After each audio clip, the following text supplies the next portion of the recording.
Think working for Sporting Rifle magazine is all larking around and having a good time? For 51 weeks of the year you'd be wrong. We've taken the team up to the majestic Glen Etive estate and followed assistant publisher Ruth Burgess and top writer Nick Latus on breathtaking stag hunts. The Scottish Highlands are a mecca for sportsmen. Salmon-filled rivers, mountain tops inhabited by the snow grouse known as the ptarmigan, plus the heather moorlands inhabited by the red grouse, and also the humble stag. Pursued across these hills since Victorian times, the sport has little changed. The traditions are the same, the excitement's the same. This week, we're looking at stalking in the Highlands. It's the start of our Highland week and Ruth is after a stag.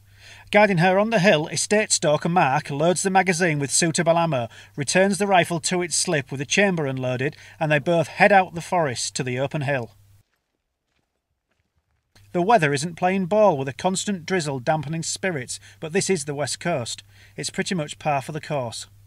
Mark carefully looks over each rise, spying for any sign of deer on the lower parts of the hills.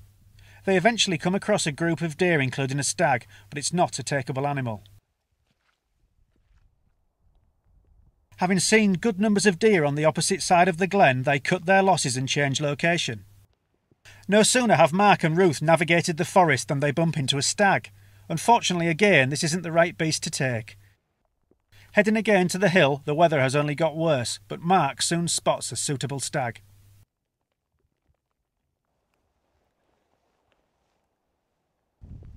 As the deer move quickly to the horizon, the hunters are caught out, having to find cover quickly in the open ground. The stag stands perfectly, but he is skylined. There is no safe shot.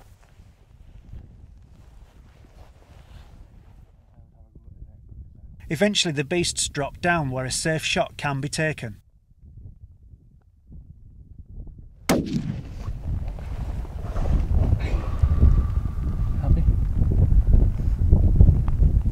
I'm glad I don't think they were got him. I don't think they were going to stand too long. I mean, if you missed them, we would have just carried on for another one, you know. I'm glad it was a clean shot. With a successful shot, they now have the task of getting the beast off the hill. After a quick age inspection and once over, Mark bleeds and grallochs the stag and drags it to a point he can reach with the ATV. With the stalk complete and the carcass bled out, Ruth tells us about the experience. So Ruth, you secured a fine stag there. Yes. First one for this season, I believe. Yes, it is. Actually, my second one ever. Second one ever? Yes. Yeah, because you was here last year. Yes, I got one on the flat ground here last year. And I really wanted to go up on the hill and get one, you know, in traditional style. So yeah. I was pleased about that. For the proper stalking experience. Yeah. And you did get that? Yes, I did. Yeah, we went up. It was a bit of a wishy-washy day in terms of the weather. You know, it was quite rainy, so quite muddy on the way up, and I had to be careful because I'd bust my ankle the week before. So wanted to make sure that you know, we took it a bit slowly, but you know, went over on my knees a few times in the mud. You know, but you gotta just get up and carry on, haven't you?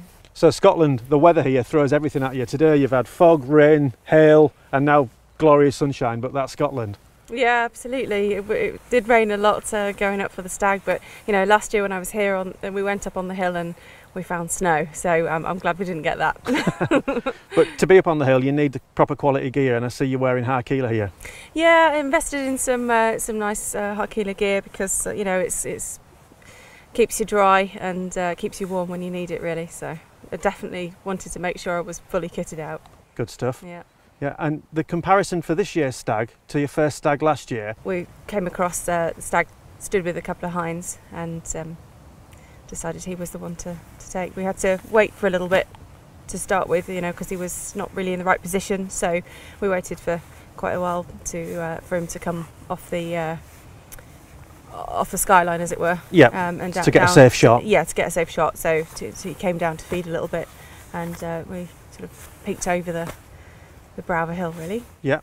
Or the braes, they say in Scotland. Yeah, apparently. And the shot itself, were you shot from a prone position? Yes, we sort of crawled along a bit, and to make sure we were nice and steady, and we had to keep pretty low because we felt like they had seen us, so we kept low down and as still as possible for a while. Got the rifle ready, and well, at first he was broadside, so thought that was going to be perfect, but he could tell that something was going on and started walking towards us a little bit. So it was a neck shot for me. And you pulled it off perfectly? Yeah, apparently so. I was pleased about that, because one thing you want to do when you do it is make sure it's a good shot and you know, a clean shot, and that you get it right, really. So I was pleased that Excellent. worked. And using a 270, it doesn't phase you, this calibre? No, not at all. Yeah.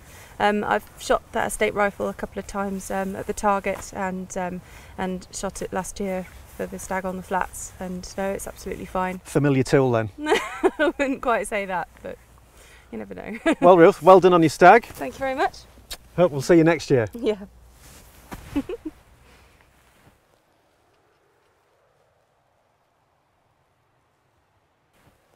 Ruth isn't the only one out on the hill. Sporting rifle supremo Nick Etive is the next to get a chance at a stag. Yeah, no, that's perfect. Right in the middle. Once Nick is sure his rifle is on zero, he takes to the hill with Mark and fellow stalker Gary Sharp. This is the Highlands at its best, with striking scenery and challenging terrain.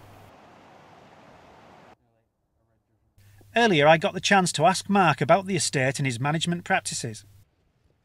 So Mark, stalking in the Highlands is a challenging environment.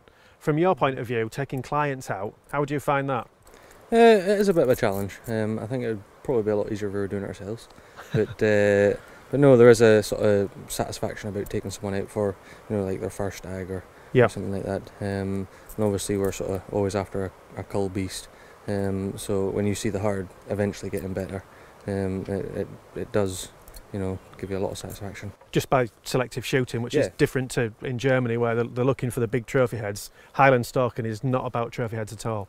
Yeah, I mean, exactly. I mean, basically, we're shooting cull stags, so i.e. an old stag or a stag with a poor head. Best example would probably be a farmer wouldn't sell his best top. Telling a young stag from an old stag, for the guys that aren't that experienced, is not that easy. No, it's definitely not easy. It's just sort of experience. You know, once you've sort of worked with stags for quite a while, the best thing is if you're feeding stags, it's very easy to sort of notice. You sort of keep track of stags that you recognise. You know, they might have a droopy neck, sort of saggy belly. Yeah. You can usually tell a stag going back. Individual traits. Individual traits. You know, dry sort of wiry coat. Yeah. Quite often you'll get a big stag with a small body. Usually that's a sign of an old stag. And by feeders, you mean in the winter time you feed the stags when the conditions are harsh, just to keep them through the winter? Yeah, and it just sort of keeps them on the ground as well, stops them wandering off. And as I say, it's good to see what deer you have on the ground. And on this area, on this estate here, it's very, very challenging because a lot of the hills are Munros. So. Yeah, and it's a very hard existence for them out there. You know, there's not much shelter. And not so easy for the stalker to get up there after that. No, sort of 3,000 feet, 3,500 feet from sea level straight up before you can even start stalking. And we start from sea level and we go up to... Basically, yeah. I mean, the other day we were out, we were probably 40 foot above sea level and then straight up to the top of Ben Star of 3,500 feet. The team stalked for almost a full day, climbing nearly the height of a Munro. Eventually Mark gets Nick into position on a suitable stag, but there is no time to spare. The beast is on its feet and about to drop out of sight.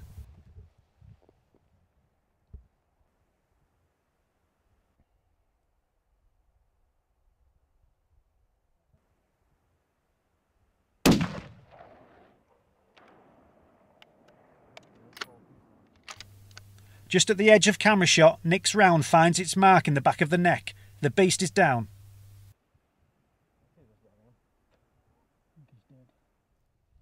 On reaching the carcass, Nick finds his pinpoint shooting rewarded by a fine 8-point stag. Nick, great shot.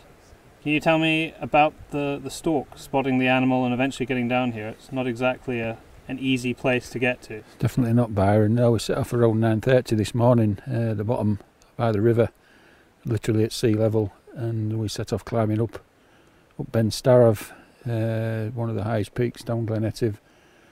and we were sort of 3/4 of the way up the hill when Mark spotted a group of stags, and we were holding hinds, and there was somewhere down the valley, down the corrie below us, so we had to make a descent, which was, as you know, rather treacherous, a bit of slipping and sliding. But we managed to get onto one of the stags, a nice 8-pointer about 70-80 yards away. Mark gave him a whistle, and he stood up, and I managed to shoot him at the back of the neck. So well chuffed with that one. And now the drag out. Are you doing that by yourself? Byron, I was nearly dead walking up a mountain goat. I'm not, but no, I won't be doing it. There's 4 of us, so I'm sure we can all take turns. But you've stalked here before. What's special about today? I've never been up this side. I've always been on the other side of the valley, and it's with these being the bigger peaks, and I've always wanted to come up this side and actually take the pony, get the Garran to come and to bring the stag home. So I know the Garran's on its way up now, so I'm looking forward to for the extraction instead of it being with an Argo cat. The way it used to be. The way it used to be. Nick is doing it the traditional way, taking his beast off the hill with the Garran. After Nick helps Mark with the drag down to level ground, it's ready to be loaded once the pony arrives.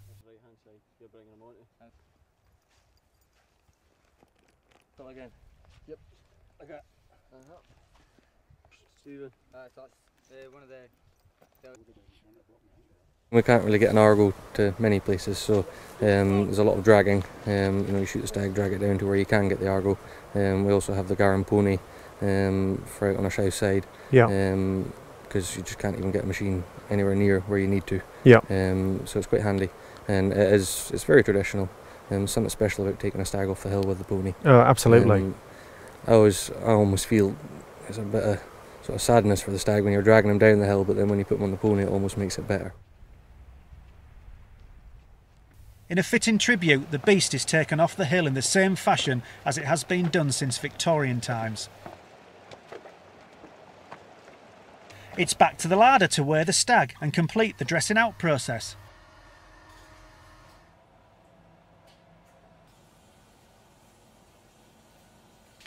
With the deer left to hang, it's 2 successful stalks complete for the sporting rifle team. We'll certainly be back next year.